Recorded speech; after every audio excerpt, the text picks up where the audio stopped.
So this here is our third card. So we're going to build from the techniques that we've learned. We're going to do a little bit of coloring with or shading with 3 different shades of the same markers, but then I'm also going to show you a different way of blending colors. And this works especially if you have 2 completely different colors rather than shades of the same color. We're also going to color this image multiple times and then layer it up and pop it up just to give some extra dimension to the card. So I'm only going to color it 1 time on screen. The other 2 times I'm going to color it off screen. That way you're not watching me do the same thing over and over again. Technically, 2 of them need to be colored completely, and the third layer is just this top of the mushroom and then this flower. So technically you could just color just the top of the mushroom and just the flower and the leaf and stem or whatnot. I typically, when I'm doing this technique, will color completely, and then I will choose my favorites as to which ones to color or to cut, but your choice. If you don't want to color 3 images completely, you absolutely don't have to. I typically love just sitting and coloring. I find it very therapeutic, very mesmerizing. So I really like doing it. So I don't mind coloring something in completely 3 times. For this, I'll probably just be coloring the mushroom and just the flower, just because I'm already going to be doing 2 completely, but your choice. All right, so first of all, we're going to do the top of the mushroom cap. And this is exactly the same as the last mushroom with the 3 colors for shading. The only difference is this one has little warts or whatever you want to call it on the top of the mushroom. So I am going to avoid coloring those. You could color them in. We're going to be using a product on top of it that is opaque, so you could color it in, but I just typically don't. It doesn't take much to go around it. And technically, for the first 2 layers, you could go right through it because you're not actually going to see it. I just realized what I was doing. Yeah, so this is the bottom layer. It's totally covered, so I'm just going to do the whole thing. Technically, don't even need to do the shading in this one, simply because it's covered twice, but I'm going to do it anyways, just so that you can see it.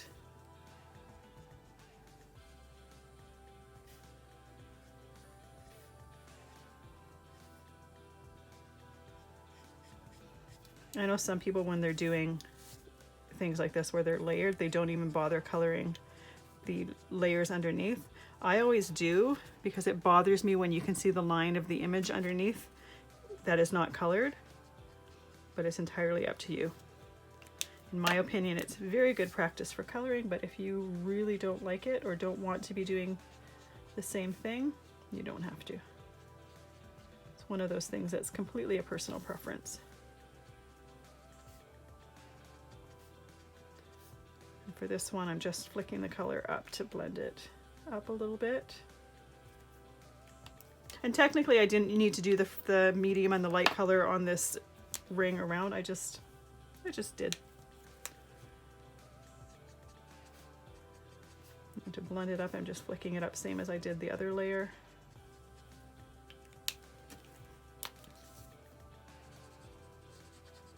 And then we'll do it completely. And there we go. And with the same color, we're going to do the flower. And obviously, I mean, you see, I'm putting the colors that I'm using on the supply list. You can absolutely swap out the colors. When I chose colors, I typically chose them 2 to 3 numbers apart. So I've got R32, R35, and R37. That's the general rule for picking Copic colors, is in the same color family 2 to 3 apart, especially when you're starting out. Once you've gotten used to that system and get familiar with your colors, you can break the rules and change which colors you want to put together. But for beginners, it's a good system to follow, is just a couple numbers apart. That way you know you're not going to have colors or shades that clash with each other.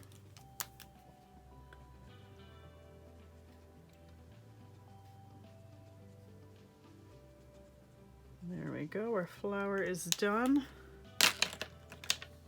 Now let's do the wings here.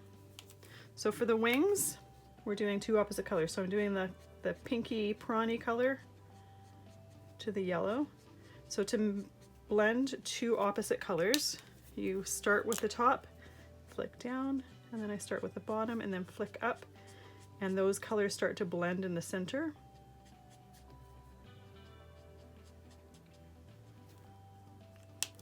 And then I go back and do it again.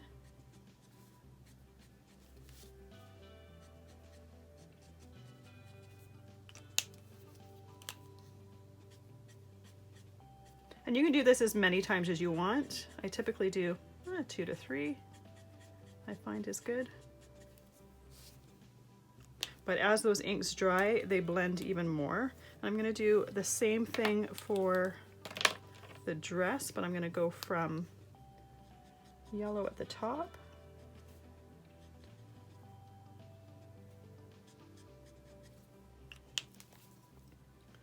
and green at the bottom.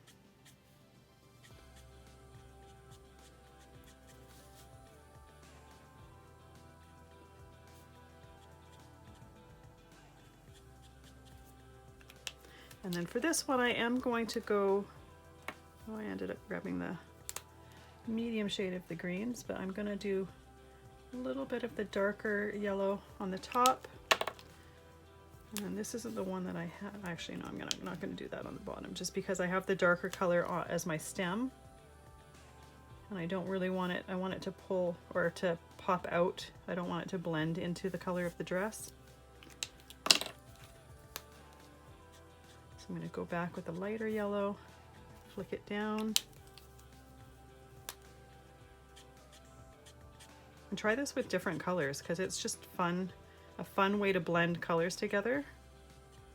And you get some unexpected blends between two colors doing it that way. All right, I'm going to do the rest of the leaf and stem here.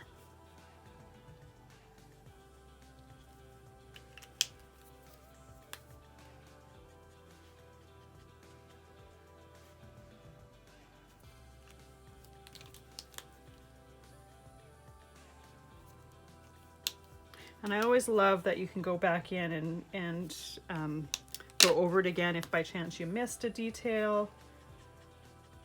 I love knowing that I can keep going over the same area over and over, and my paper isn't going to start to break down and pill.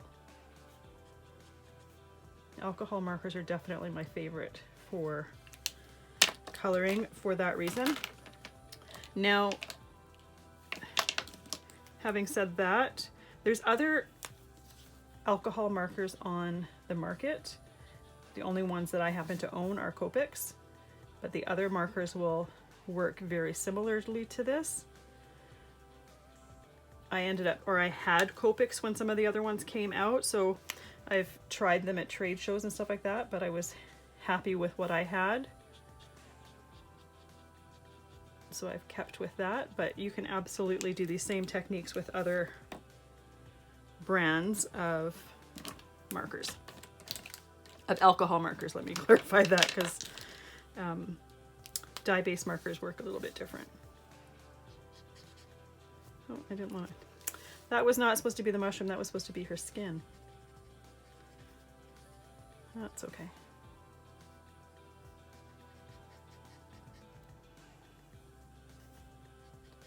I find coloring these are perfect for like you put a little movie on and then just sit there and color to your heart's content, and you be amazed at how quickly time passes when you're just coloring.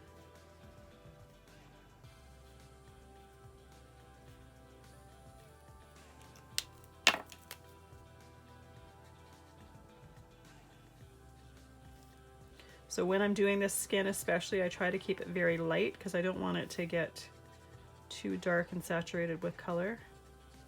Because sometimes, especially with these colors, it tends to look a little bit peachy at sometimes.